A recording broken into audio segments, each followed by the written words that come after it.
Dahil sa kapirasong bawang, isang kababayan natin sinampal at pinauwi ng amo namin nang hindi pa tapos ang kontrata.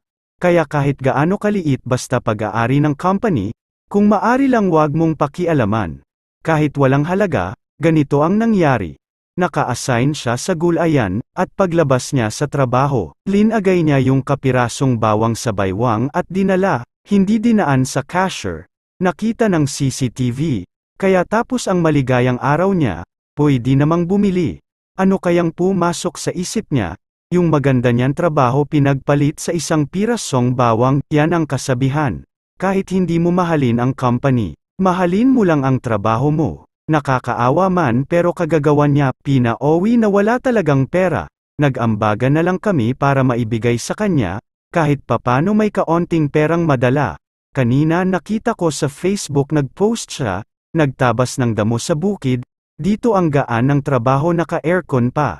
Sinayang lang ang magandang trabaho. Pagkakataon mo nang nabigyan ng magandang trabaho, sinayang mo lang, samantala yung iba, hindi nabigyan ng pagkakataong makapagpangibang bansa, kahit gustuhin nila.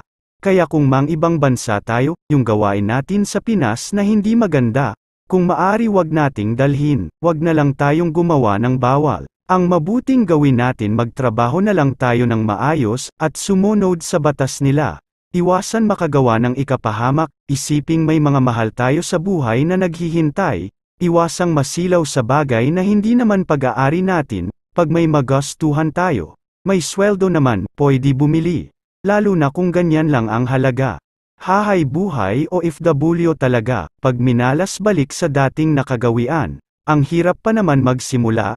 Lalo na kung walang pera, kaya dapat talaga mahalin ang trabaho. Yang pag-apply para pa ibang bansa ang hirap, lalo na kung walang pera. Hindi tayo makakilos diyan mo maranasan ang gutom at pagod. Kaya ako sa totoo lang, kahit ginto pa yan basta hindi akin. Hindi ko talaga pagnasahan, di na baling wala ako. Nagkaroon ka nga penitik mo naman, mahirap makatulog pag ganyan, parang kinakalabit ka ng konsensya mo.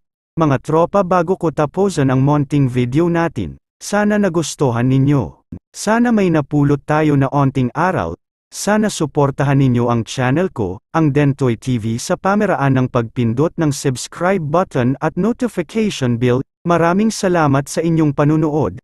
Sa muling upload ko naman ng video. Mabuhay at bye-bye.